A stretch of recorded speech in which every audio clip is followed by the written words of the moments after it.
është shumë e qartë që pa një raport specifik të Kosovës me Shtetet e Bashkuara, respektisht pa hyrjen e Kosovës në NATO, vështirë se do të mund të flasim për heqje dorë nga politikat agresive të Serbisë dhe projekti i saj për rikthyrje drejt Kosovës.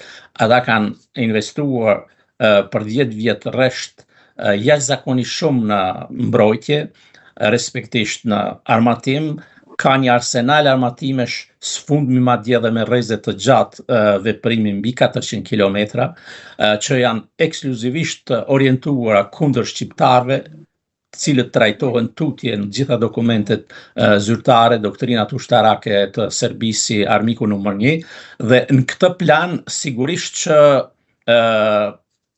për shpejtimi procedura për antarësim të Kosovës në NATO rrit siguri në rajon, por ka mundësi të ndërmjetme që do t'i garantonin forcimit të sigurisë në rajon edhe në nënshkrimi marrëveshjes që pak a shumë që do t'i ngjante marrëveshjes së Shtetet e Bashkuara të Amerikës me Korenë e Jugut që e gëzojnë edhe sot e kësaj dite. E shikoni që ndoshta Greqia mund të jetë vendi i parë nga vendet e Bashkimit Evropian që nuk e ka njohur që ta njohë Kosovën, pra ka më shumë probabilitet që të jetë Greqia? Ka probabilitet të mirë që është e vërteta që ta njohë Greqia apo Spanja, cila do prej tyre që do ta njihte do t'ishte mirë. Ka shenja madje edhe nga Armenia që është gjithashtu një njohje me peshë në rast se do të ndodhte, dhe nuk kjo intervistë po bëhet në kohën kur kryeministri i Republikës Kosovës ndodhet në kryeqytetin e Armenisë dhe ka ezauruar pritjet e para, bisedat e para me kryeministrin e Armenisë. Në historinë e Armenisë dhe shqiptarëve ka shumë çka të përbashkët, jo thjesht vetëm se janë dy ndoshta kombet që kanë një thellësi të mendimit të përbashkët të botës së krishterë, sepse kristianizmi është pranuar pikërisht nga armenët dhe shqiptarët më herët, dhe po ka sipas ulëmtimeve të fundmit që i ka publikuar profesor Mark Palnikaj, ka edhe interes të jashtëzakonshëm, kishte interes të jashtëzakonshëm ka herë në Armeni për historinë e shqiptarëve. Profesor, kam dhe diçka të fundit për situatën politike në Kosovë. Në gjykimin tuaj, arti i marrëveshjes politike mund të mësohet në kutitë e votimit? Po demokracia është leksion në vete. Arti i kompromisit nuk mësohet, po imponohet nga kutitë e votimit.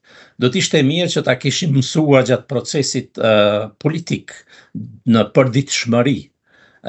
Duket që klasa e vjetër politike e Kosovës e ka vështirë ta mësoj këtë art të kompromisit.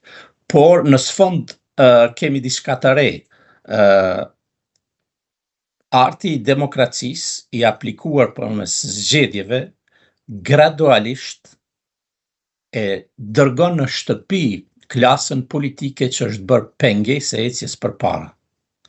Dhe keni vure rrudhja e opozitës aktuale po ndodh nga një palë zgjedhje në tjerat.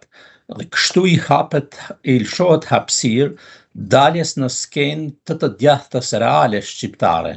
Lidhja demokratike është imitim, abuzim me teorinë mbi të djathtën shqiptare, sepse është forcë që ka trashëguar lidhjen komuniste jugoslave dhe në esencë është e papërmirësueshme. Koha do t'i japë të drejtë Albin Kurtit apo Vjosa Osmanit?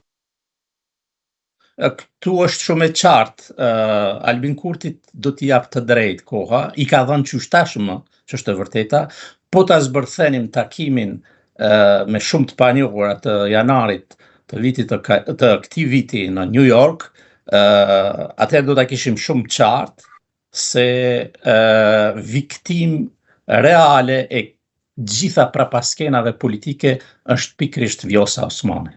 Profesor, unë të falenderoj shumë, ishte kënaqësi që zhvilluam këtë bisedë dhe në emër të shikuesve tanë të jam shumë mirënjohës për kohën dhe mendimet që ndat me publikun tonë. Si për herë me kënaqësi, mirupafshim.